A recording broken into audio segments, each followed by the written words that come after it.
तो भाइयों, इस क्लास में अगर आपने पिछली क्लास देखी होगी अक्षांश और देशांतर वाली, अक्षांश और देशांतर मैंने बहुत अच्छे समझाया हो गया और पढ़ने को रह गया है तो इसमें बचा है तो थोड़ा सा और पढ़ाने को रह गया है। तो पार्ट 2 आया, शायद पार्ट 3 बनाना पड़ता है हमें। कोशिश कर रहे हैं कि आज में हम ये दो वीडियो पूरा चैप्टर कवर कर दें। एक वीडियो ऑलरेडी आ चुकी है, दूसरी आपको मिल रही है। आ जाओ साथियों, हमने अक्षांश और देशांतर वाली क्लास में ये बता दिया अक्षांश रेखा क्या होती है, देशांतर रेखा क्या होती है। सिर्फ मैंने अक्षांश को डिटेल में पढ़ा था अभी तक और ध्यान आ रहा है, और देशांतर को आज पढ़ाने वाले, ठीक है। और इस पर बसे देश भी बताने की मेरी पूरी कोशिश रहेगी, हम आपको समझा पाए, ठीक है। और हम कह रहे अक्षांश और देशांतर को पढ़ेंगे तो अक्षांश को मैंने पढ़ा दिया था। हमारी कितनी अक्षांश रेखा है आपने कहा था 181। कैसे पढ़ गया 181 और 189 ना, हाँ 181 और 189। चलो आ जाओ, ये तुम बहुत अच्छा याद करके आ रहे घर पे, हम और याद करके आएंगे 189 करेंगे।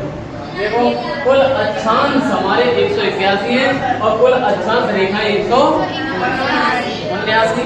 बहुत कायदे से तसल्ली से तब इससे पढ़ा रखा है। पिछली वीडियो देखना जाके मेरे भाई, अब क्लास नंबर 2 में आ चुके हो तो थोड़ा सा पहले की नॉलेज होनी चाहिए मेरे भाई। मैंने आपको सब कुछ इम्पोर्टेंट पढ़ा दिया था अक्षांश के बारे में, और उसके बाद मैंने कहा 13.5 डिग्री उत्तरी अक्षांश और 13.5 डिग्री दक्षिणी को मकर रेखा, उसको कर्क रेखा, और 0 डिग्री को भूमध्य रेखा कहते हैं। तीनों रेखाओं के बारे में बता दिया था। मैंने कहा रेखाएं तो बहुत होती हैं, लेकिन आपको मुख्य रेखाएं पढ़नी है। केवल कितनी होती है रेखाएं? 179 है। कुल अक्षांश 181 है। 181 पढ़े तो अगली साल तक आप अक्षांश पढ़ते रह जाएंगे। तो आपको मैंने सिर्फ प्रमुख इम्पोर्टेंट पढ़ाए हैं। मैंने कितने अक्षांश? एक 3.5 डिग्री वाले पढ़ाए हैं, एक 66.5 डिग्री वाले और पढ़ाए हैं। तो हमारा 66.5 डिग्री नॉर्थ वाला था हमारा आर्कटिक सर्कल, और 66.5 डिग्री साउथ वाला था अंटार्कटिक सर्कल। ये भी बता दिया था मेरे भाई। जो बच्चा क्लास में पिछली बारी में आया होगा उसको बहुत अच्छे समझ आएगा। मैंने कहा इसमें जो बीच वाली रेखा थी इसको 0 डिग्री कहते हैं, और जो ये वाली रेखा थी इस वाली को मैंने 23.5 डिग्री नॉर्थ बोला था, और ये 23.5 डिग्री नॉर्थ ये क्या दिखाती है? कर्क रेखा होती है। कौन सी? कर्क। और 23.5 डिग्री साउथ कौन सी होती है? मकर रेखा होती है। थोड़ा सा अपना दिमाग इधर की तरफ लाइए। तो अभी साइंस पढ़ते रहे, अब दिमाग ज्योग्राफी में लाइए ना, है ना। हमारा दिमाग ऑलराउंडर होना चाहिए। ऐसा नहीं एक में ही मजा आने लग गया, गणित में मजा, रीजनिंग वाले टाइम पे रीजनिंग। हम एक बार हमेशा कहते हैं मेरे भैया, जो सब्जेक्ट पढ़ो उसमें डूब के पढ़ो। ये मान के चलो कि ज्योग्राफी पढ़ रहे हैं तो हमें और कुछ नहीं आता, ज्योग्राफी में ऐसे डूब जाओ मेरे भाई, बात अच्छा देशांतर हो रही है, दिमाग और कहीं नहीं जाना चाहिए। जो सब्जेक्ट हम पढ़ाते उसमें डूब जाते हैं, बहुत अंदर जाके पढ़ाने की कोशिश, आप सब कुछ भूल जाते पढ़ाते टाइम, और तुम पढ़ते टाइम सब कुछ भूल जाओ। हमें यही पढ़ना है, अच्छा देशांतर समझना है, हमारा टारगेट है, समझ जाओगे, है ना। मैंने कहा 66.5 डिग्री ऊपर चले जाओगे तो आर्कटिक सर्कल, और 66.5 डिग्री साउथ में चले जाओगे तो ये मैंने मुख्य अक्षांश पढ़ाए थे। और ऊपर वाला 90 डिग्री होता था हमारा उत्तरी ध्रुव, और नीचे 90 डिग्री वाला, ये वाली बात समझ में आ रही थी। और आगे इसको आगे पढ़ाने से पहले एक हेडिंग आपको नोट से मिलनी होगी। मकर रेखा पर स्थित देश है ना, वो आपके सामने ही लिखे हुए हैं। ये आपके सामने देश लिखे हुए हैं, इनको हम सबसे बाद में कराएंगे। कर्क रेखा, मकर रेखा और भूमध्य रेखा पर जिस देश का मतलब वहां से निकलती है ये वाली लाइनें तीनों, उन देशों के नाम सबसे बाद में पढ़ाएंगे। क्योंकि आज अगर क्लास बड़ी हुई तो हो सकता है कल पढ़ा सकते हैं। हम पहले पढ़ा रहे हैं देशांतर पहले पढ़ाएंगे, क्योंकि आपको मैंने कर्क रेखा, मकर रेखा और देशांतर के बारे में अक्षांश पढ़ा दिया था। देशांतर रेखा पे आ जाए, नोट्स को पलट लीजिए। आपको देशांतर पहले पढ़ा रहे हो, वो देश में थोड़ा टाइम लग सकता है इसलिए, ठीक है। इधर देशांतर रेखा को पढ़िए। देशांतर को आपको पता है इंग्लिश में इसका नाम क्या होता है? लॉन्गिट्यूड लाइन देशांतर रेखा। हमने तो खरबूजा देखा किसी ने खाया भी है क्या? नहीं खाया होगा, देखा होगा सिर्फ। अगर देखा है तो उसमें लाइनें होंगी, अगर खाना हुआ तो उसको सिर्फ लाइनें देखना। उसमें लाइनें होती भाई, देशांतर रेखा होती है। पृथ्वी का आकार गोल है और उस पर जैसी लाइनें, ऐसे हमारी पृथ्वी पर लाइनें खींची गई, इनको देशांतर रेखा कहा गया। एक सेकंड,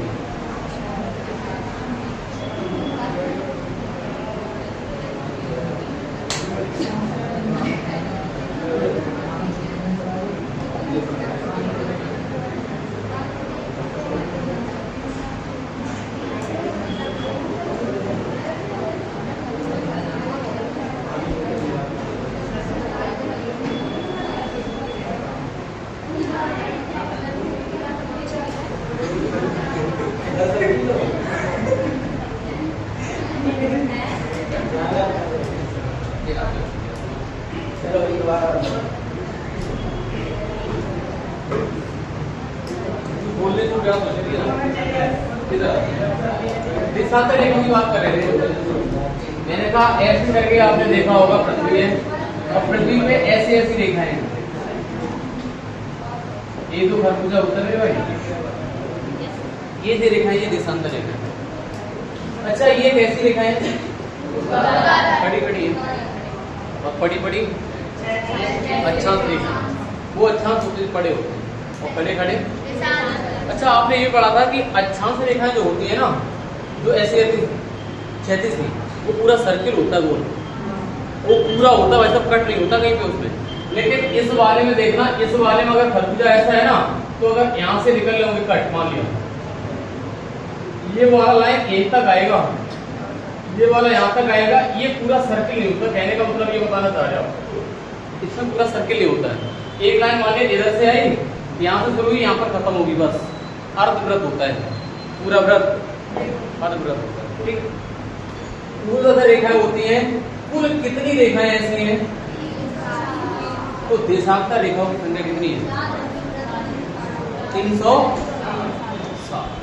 360 देशांतर रेखाएं हैं। और आगे बात करें तो आप ये कहेंगे कि देशांतर, दो देशांतर के मध्य दूरी। अब आप सर ये तो कहोगे कि जो आप अक्षांश और देशांतर सर पढ़ा रहे हो, अक्षांश और देशांतर में अगर किसी का डाटा कनेक्ट तो एक बार आपको चीज दिखाना चाहेंगे। डाटा कनेक्ट करना एक बार,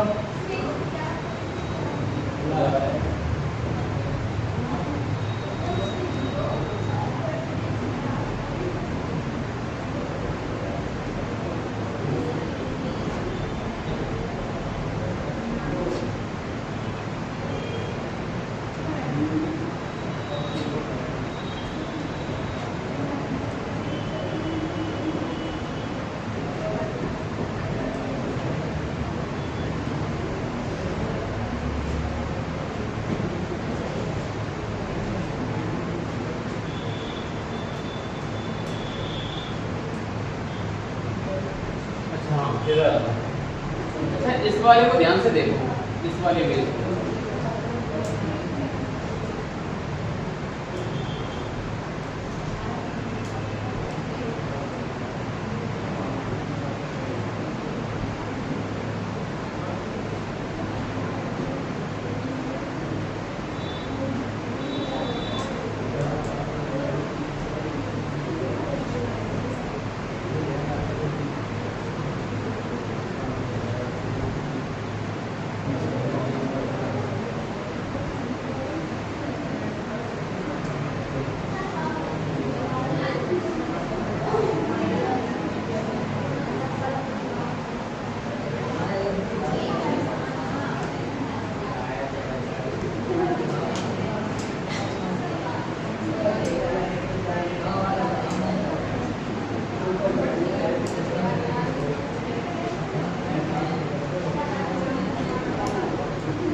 इसी में देखो,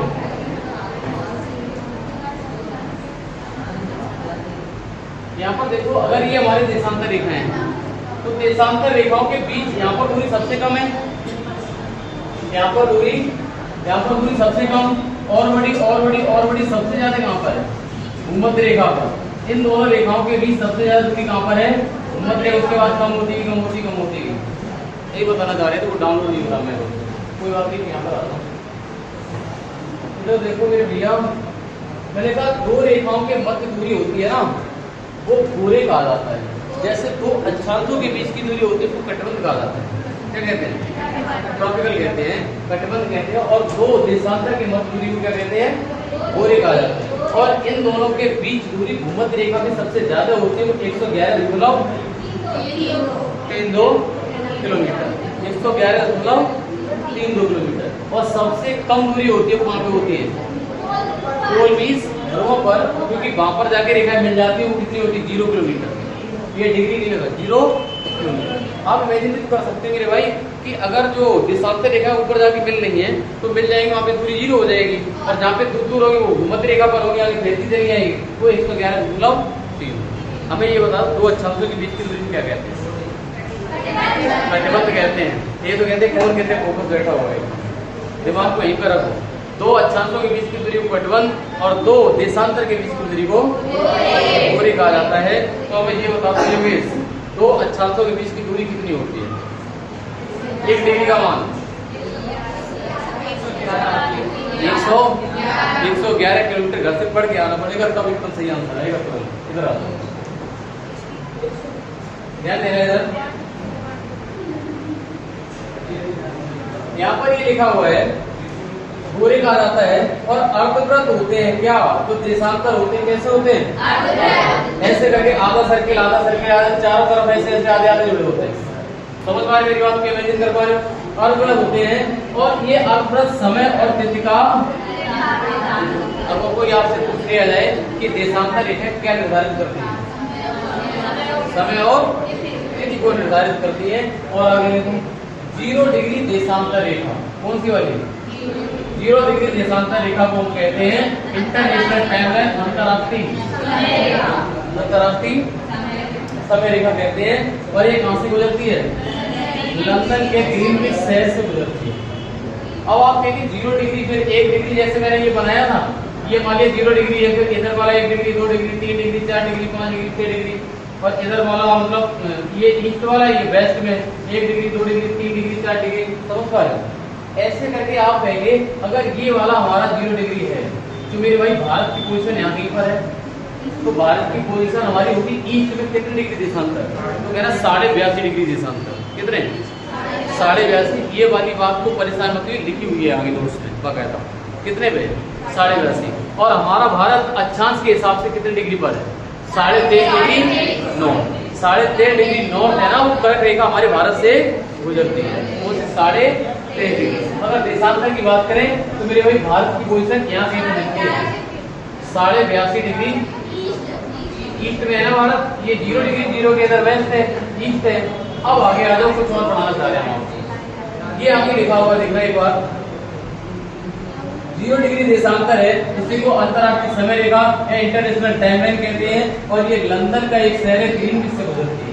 और देखो पूरे विश्व का समय निर्धारण, तो 0 डिग्री देशांतर है ना, इससे पूरे विश्व का समय निर्धारित होता है। कैसे? इसे एक नाम और दिया गया है, क्या लिखा हुआ आगे? ये वो लिखा हुआ पूरे विश्व का समय निर्धारण ऐसे होता है, इसे ग्रीनविच मेरिडियन टाइमलाइन के जीएमटी या फिर ग्रीनविच मध्यांतर समय रेखा कहा जाता है, कि इससे समय का निर्धारण हो रहा है। इसको जीएमटी टाइम कहा जाता है, 0 डिग्री देशांतर। क्या बोले? 0 डिग्री देशांतर को जीएमटी कहा जाता है, 0 डिग्री देशांतर को जीएमटी कहा जाता है। और ये किस शहर से गुजरती है? लंदन के ग्रीनविच, लंदन के ग्रीनविच। और आगे देखो क्या लिखा हुआ है, ये लिखा हुआ है। अब आपको टाइम की बात करेंगे, जैसे हम इंडिया की पोजीशन की बात करें तो भारत की स्टैंडर्ड टाइमलाइन है, जो भारत की मानक समय रेखा है वो 82.5 डिग्री। अभी एक तो पढ़ा रहे थे, मैंने कहा ये देखो देशांतर रेखा है, और भारत आपका ये बना हुआ है, ये भारत की पोजीशन है, ये 82.5 डिग्री ईस्ट में है भारत। मैं बताना ये चाहते हैं कि मान लिया कि यहाँ पर 0 डिग्री देशांतर, जहाँ पर हमारा लंदन है, लंदन का ग्रीनविच शहर से गुजरती है लाइन, अगर यहाँ पर 6 बजे होंगे, कितने बजे होंगे? 6 बजे होंगे। कितने? 6 बजे होंगे। अच्छा ये बताओ, तो अगर हम 1 डिग्री इधर ईस्ट में जाएंगे, हमारे ये बताओ हमारी पृथ्वी की डायरेक्शन किधर से? वेस्ट टू ईस्ट है ना, पश्चिम से पूरा घूम रही लगा था, पश्चिम से पूरा घूम रही है। इसका मतलब अगर हम पश्चिम से पूरब की साइड जाएंगे तो टाइम बढ़ेगा, और इस साइड आएंगे तो टाइम घटेगा। तो वाला एक कैलकुलेशन होती है कि ये 24 घंटे में 360 डिग्री, तो 24 गुणे 60 बराबर 360 डिग्री। तो 36 से काटोगे 0 से ले 36 6 चौको इधर आया हमारा कि 4 मिनट में 1 डिग्री। कि अगर हम इस वाली लाइन से 1 डिग्री इधर हटे तो 1 डिग्री हटने पर 4 मिनट टाइम बढ़ जाएगा। ये वाला यहाँ से आता है कि 24 घंटा बराबर 360 और घंटा की मिनटें बना ली और 360 से काट दिया तो इधर बचा 1 डिग्री इधर बचा 4 मिनट। अरे भैया घंटे की मिनट बना डाली मैंने। ठीक है समझ में आ गया समझ में। तुम कहना ये चाहती है वाली बात मैंने यहाँ पर लिखने की जरूरत नहीं है, वो तो कैलेंडर जब हम घड़ी पढ़ाते घड़ी पढ़ा देते सही से। मैं ये कहना चाहते हैं कि इस अगर 0 डिग्री देशांतर से अगर 1 डिग्री इधर बढ़ोगे तो 4 मिनट प्लस हो जाएंगे और 1 डिग्री इधर बढ़ोगे तो 4 मिनट माइनस हो जाएंगे। यही मैं कहना चाहता हूँ। तो भारत की पोजीशन जो हमारी जीएमटी लाइन है उससे कितना आगे, ये क्वेश्चन कई बार पूछा गया है। ये बताओ 1 डिग्री बढ़ने पर 4 मिनट प्लस हो जाता है। अगर 2 डिग्री होता तो 4 गुनी 8 मिनट प्लस। तो मैंने कहा अगर भारत की पोजीशन 82.5 डिग्री ईस्ट है तो इसमें गुणा 4 का ही होगा 4 मिनट। तो आप कहोगे 4 में करोगे तो 4 गुनी 8 8 चौको 32, सॉरी 4 गुनी 8 8 चौको 32 और इस 4 का आधा 2 और 2 यानी 330 मिनट का मेरे भाई निकलेगा। ये मेरे भाई 5 घंटा 30। तो ये क्वेश्चन कई बार पेपर में आया है कि भारत का टाइम जीएमटी लाइन से कितना पीछे है कितना आगे, प्लस का 5.5 घंटे, प्लस का 5.5 घंटे। और ये वाली बात अब आपको दोबारा से सब बातें लिखी हुई जितनी बातें बोल रहे थे देखो ये लिखा हुआ है भारत का स्टैंडर्ड टाइम है 82.5 डिग्री ईस्ट है और ये जीएमटी से 5.5 घंटे आगे टाइम चलता है हमारे यहाँ 5.5 घंटे आगे। अगर यहाँ पर 6 बजा होगा, कहाँ पर लंदन में अगर 6 बज रहा होगा तो भारत का टाइम होगा 6 और 5 11 11:30 बज रहे होंगे। कितने 11:30 बज रहे होंगे, समझ पा रहे हो। अगर हम बेटा अगर बात करें अगर जीएमटी लाइन पर टाइम हो रहा है, देखना एक बार, अगर जीएमटी लाइन पर टाइम हो रहा हमारा 6 बजे तो इसके 1 डिग्री साउथ में हो रहा होगा 5:56 और इधर हो रहा होगा 6:04। उधर 6:04 इधर 5:56। 4 मिनट अगर 1 डिग्री इधर बढ़ोगे 4 मिनट कम और उधर बढ़ोगे 4 मिनट ज्यादा। और भारत की कंडीशन कितने पे 82.5। जब 82.5 में 4 का गुणा किया तो 330 मिनट बने जाके 330 मिनट का मतलब 5 घंटे 30 मिनट आगे टाइम चलता भारत का। इससे जीएमटी लाइन। ठीक है बात समझ में आ रही है। अच्छा मैंने इस बात को आगे लिखा है 1 डिग्री अगर आप ईस्ट में बढ़ोगे तो प्लस के 4 मिनट होंगे, अगर 1 डिग्री वेस्ट में बढ़ोगे तो माइनस के 4। ये तो समझा रहे थे। फॉर एग्जाम्पल अगर 80 डिग्री ईस्ट पर 6 बज रहे हैं तो 81 डिग्री ईस्ट पर 6:04 होंगे। कहने का मतलब 80 डिग्री अगर ये वाला बंदा है ना, अगर 80 डिग्री हमारा ये वाला बंदा 81 डिग्री पर ईस्ट में जाओगे तो ये हमारा बन जाएगा 6:04 और यहाँ पर कितने होंगे 6 बज रहे होंगे। ये बता रहा है ईस्ट में बढ़ोगे तो 4 मिनट बढ़ेंगे हर डिग्री पे 4 मिनट बढ़ेंगे। अच्छा आगे देखो, आगे कुछ बोल रहा है कि 180 डिग्री अंतरराष्ट्रीय तिथि रेखा। ये बताओ 0 डिग्री देशांतर का नाम क्या बताया था मैंने?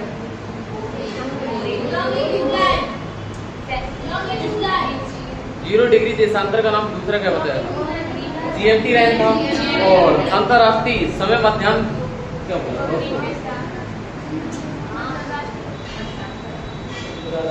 ये था 0 डिग्री देशांतर को अंतरराष्ट्रीय समय रेखा या फिर इसको कहते हैं ग्रीनविच मध्यांतर समय रेखा। ये समय को निर्धारित करती है ना 0 डिग्री। और आगे फिर आता हमारा 180 डिग्री। 180 डिग्री में लिखा होगा अंतरराष्ट्रीय तिथि रेखा कहते हैं। क्या कहते हैं? अंतरराष्ट्रीय तिथि रेखा। 0 डिग्री देशांतर होती है हमारी जीएमटी लाइन, वो समय को डिसाइड करती है। जो 80 डिग्री 180 डिग्री देशांतर है ये तिथि को निर्धारित करती है, डेट को। कहने का मतलब है ये है कि अंतरराष्ट्रीय तिथि रेखा कहा जाता है 180 डिग्री देशांतर को। और ये वाली है ना, ये हमारी अमेरिका और इधर वाला एशिया कॉन्टिनेंट के बीच से गुजर रही है। ये आपको अगर दिख रही हो रेड कलर से अगर बनाए तो ये वाली रेखा ऐसे गुजर रही है। यहाँ पर एक आइलैंड छोड़ दिया, यहाँ पर 2 आइलैंड छोड़ के चलती है। कहने का मतलब अगर इससे इधर जाओगे तो तिथि बदल जाएगी। यहाँ पर कोई और डेट चल रही होगी, यहाँ पर एक डेट आगे पीछे चल रही होगी। और ये वाली हमारी कहाँ से गुजरती है अंतरराष्ट्रीय तिथि रेखा? तो पहली बात तो बेरिंग जंक्शन, कहाँ से? बेरिंग जलसंधि से गुजरती है। और इसमें जो एक्स्ट्रा रखा हुआ है मैंने ये वाले पॉइंट जोड़े हैं। ये जली भाग से ऊपर गुजरती है और जली भाग में किस महासागर से? तो प्रशांत महासागर। मेरे भाई प्रशांत महासागर ही तो यहाँ पर, ये इधर अमेरिका है, इधर की तरफ हमारा एशिया है, एशिया है ना। अरे रूस है, एशिया कॉन्टिनेंट है ना, ये रूस देश लिखा हुआ है उधर। और ये लिखा है ये किस स्ट्रेट से ऊपर गुजरती है? तो बेरिंग जलसंधि से ऊपर गुजरती है। आपको टाइम नहीं रहा है कि हम आपको संधि समझाएं क्या होती है संधि, है ना। इधर देखो एक चीज और, हमने कहा यहाँ से एक अलेसियन आइलैंड गुजरता है, एक अलेसियन आइलैंड से छोड़ के गुजरती है इस साइड से, और यहाँ पर दो आइलैंड छोड़ देती है, इसको कहते हैं फिजी टोंगा आइलैंड। क्या कहते हैं? फिजी टोंगा आइलैंड है, ये दो आइलैंड छोड़ के निकलती है। और मेरे भाई इसमें क्या लिखा हुआ है? रेखा पार करने पर तारीख बदल जाती है। जैसे उधर मेरा जो 0 डिग्री देशांतर था, उधर बढ़ने में 4 मिनट, इधर बढ़े तो -4, समय बदल रहा था। और इसकी वजह से क्या बोला है? तिथि बदल रही है। ये कह रहा है रेखा पार करने पर तारीख बदल जाती है, तभी तो इसका नाम अंतरराष्ट्रीय, वो अंतरराष्ट्रीय समय रेखा है ना, 0 डिग्री देशांतर। हाँ, विश्व रेखा में बसे हुए देश अभी नहीं करा रहे हम आपको कुछ और कराने जा रहे हैं। अच्छा, ये वाला मैं करा दे, कर्क रेखा पर स्थित भारतीय राज्य, कर्क रेखा पर स्थित भारतीय राज्य कौन कौन से हैं? गुजरात, राजस्थान, मध्य प्रदेश, छत्तीसगढ़, झारखंड, पश्चिम बंगाल, त्रिपुरा और मिजोरम। दोबारा सभी लोग बोलो, बिना देख के बोलना है। मैंने कहा कर्क रेखा पर स्थित भारतीय राज्य, पहला गुजरात, राजस्थान, मध्य प्रदेश, छत्तीसगढ़, झारखंड, पश्चिम बंगाल, त्रिपुरा और मिजोरम। ये सभी राज्य हमारी कर्क रेखा में बसे हुए हैं। इसके अलावा अगर कोई राज्य ऑप्शन में आता है तो काट देना। ये क्वेश्चन कई बार पूछा गया है, जैसे हमको याद हो गया ऐसे आपको याद हो जाएगा। बिना ट्रिक के याद किया, बिना ट्रिक के आप याद करो, क्यों ट्रिक है सब भूल जाते हैं। इधर आओ, हम देखें देशांतर रेखा भारत के राज्य से ऊपर गुजरती है। कौन सी थी? 82.5 डिग्री, 82.5 डिग्री गुजरती है। जब 82.5 डिग्री गुजरती है मेरे भाई, तो यहाँ से ये वाली लाइन जाती है। तो भारतीय कौन कौन से राज्य से ऊपर जाती है? एक तो उत्तर प्रदेश, मध्य प्रदेश, छत्तीसगढ़, सीधी लिखा हुआ, छत्तीसगढ़, उड़ीसा और आंध्र प्रदेश। कितने राज्य? 1 2 3 4 5। इसका मतलब अंतरराष्ट्रीय देशांतर रेखा है जो हमारी, जो भारत की स्टैंडर्ड लाइन है देशांतर रेखा, वो भारत की 82.5 डिग्री है। और 82.5 डिग्री भारत के किन किन राज्यों से गुजरती है? तो आप ये कहोगे सर यूपी से, एमपी से, छत्तीसगढ़, उड़ीसा और आंध्र। अगर पूछा जाए यूपी में किससे, तो मिर्जापुर से गुजरती है, मिर्जापुर। और भारत में एक टाइम जोन है, मतलब भारत से सिर्फ एक ही देशांतर रेखा गुजरती है। कितनी? एक। अगर मुझे सबसे ज्यादा देशांतर रेखा किस देश से गुजरती है, आंसर होगा फ्रांस। मतलब जो ये वाली लाइनें नहीं है ना, ये 1 2 3 बहुत सारी चली हैं, लेकिन भारत से एक वाली जाती है, एक ही जाती है। इसके बाद छोड़ दिया होगा, यहाँ पर पूरा होगी। समझ पा रहे मेरी बात? तो एक बात को मैंने लिख रखा बेटा कि भारत में एक टाइम जोन है, जो कि सबसे ज्यादा टाइम जोन कहाँ पे है? फ्रांस में। इसके बाद हमारी है पृथ्वी की गतियां। और पृथ्वी गति कैसी है? Waste to. पृथ्वी कैसी गति करती है? पश्चिम से पूर्व, पश्चिम से पूर्व की तरफ गति होती है पृथ्वी की। मेरे भाई पृथ्वी की 2 प्रकार की गति होती है, घूर्णन गति और एक होती है हमारी। घूर्णन गति का मतलब होता है अपनी धुरी पर घूमना, अपनी धुरी पर घूमना। और परिक्रमण का मतलब होता है सूर्य की परिक्रमा। बड़े ध्यान से देखना, यहाँ पर बहुत चीजें आपको समझने की होंगी और ऐसे क्वेश्चन हमेशा बनता रहेगा। देखना, पृथ्वी गतियां पढ़ने जा रहे हैं और इसमें आपको पढ़ने को मिलेगा बहुत बहुत इंपोर्टेंट कंटेंट। कहें तो घूर्णन गति, ये हमारे लिखा हुआ है, इसका पृथ्वी का घूर्णन गति 23 घंटा 56 मिनट 4 सेकंड। इसका मतलब पृथ्वी अपनी दूरी पर इतनी देर में एक बार घूम जाती है पूरे चक्कर, 23 घंटे 56 मिनट 24 घंटे और भी मान लेते हैं। कितना? 24। ये हमारे डेली मोशन को दिखाता है, मतलब डेली परिवर्तन हो रहा है। और इसकी वजह से क्या होता है? डे और नाइट। तो पृथ्वी अपनी जगह घूर्णन करती है तो डे और नाइट होते हैं। अगर पृथ्वी अपनी जगह रुक जाए तो मेरे भाई डे नाइट रोज नहीं होंगे, फिर डे नाइट रोज नहीं होंगे फिर। ठीक है, आगे बताने जा रहे हैं परिक्रमण गति। परिक्रमण गति में आप समझेंगे पृथ्वी सूर्य की परिक्रमा करती है और इसको टाइम लगता है 365 दिन 6 घंटा 48 मिनट और। लेकिन अब जब आपको रीजनिंग पढ़ाते तो बहुत सारे टाइम लगा, बहुत 30 जगह, लेकिन वो पूछा भी नहीं जाएगा कभी, है ना। ये इतना है, 365 दिन 6 घंटा, ये ज्यादा कुछ गलत लग गया है। 365 घंटा 365 दिन 5 घंटा ऐसा है यहाँ पर, है ना। या तो रीजनिंग पढ़ाया 5 घंटा 48 मिनट है, 5 घंटा है, 5 सही होना चाहिए। अच्छा ये क्या करता है, ये एनुअल मोशन होता है।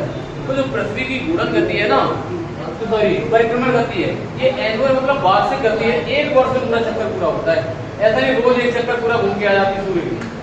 ये कह रहा है सूर्य पृथ्वी सूर्य की परिक्रमा करती है और ये एक वार्षिक गति है, और ये छोटे बड़े, इसकी वजह से डे और नाइट छोटे बड़े होते हैं। पृथ्वी की परिक्रमण गति की वजह से पृथ्वी पर डे और नाइट छोटे बड़े होते हैं, और ऋतु परिवर्तन भी होता है। किस वजह से? इस वाली परिक्रमण गति की वजह से।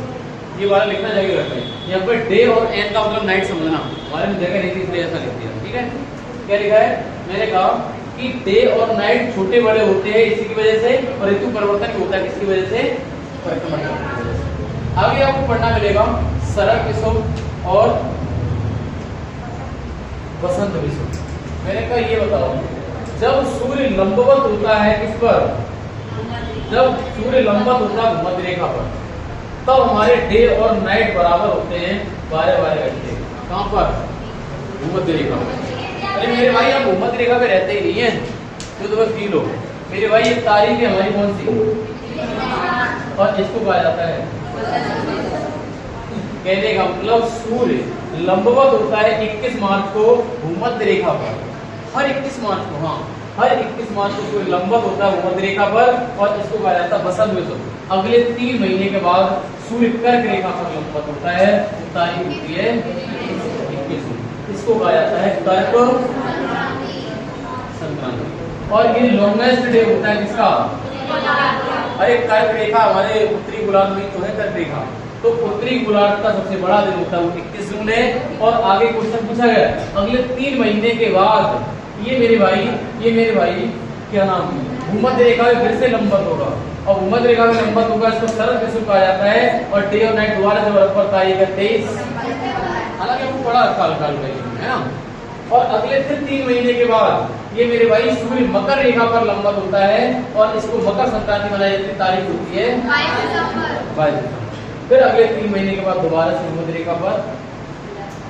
आपको यहाँ से क्या मिला वो देखो, इसमें ये तारीख पूछी जाती है, पूछा जाता है कि बताओ भूमध्य रेखा पर कब सूर्य लंबवत होता है। तो तारीख है 21 मार्च और, जो कि मैंने एक आयत में बंद कर रखा है, 21 मार्च और 23 सितंबर, और 21 मार्च को वसंत ऋतु और 23 सितंबर को।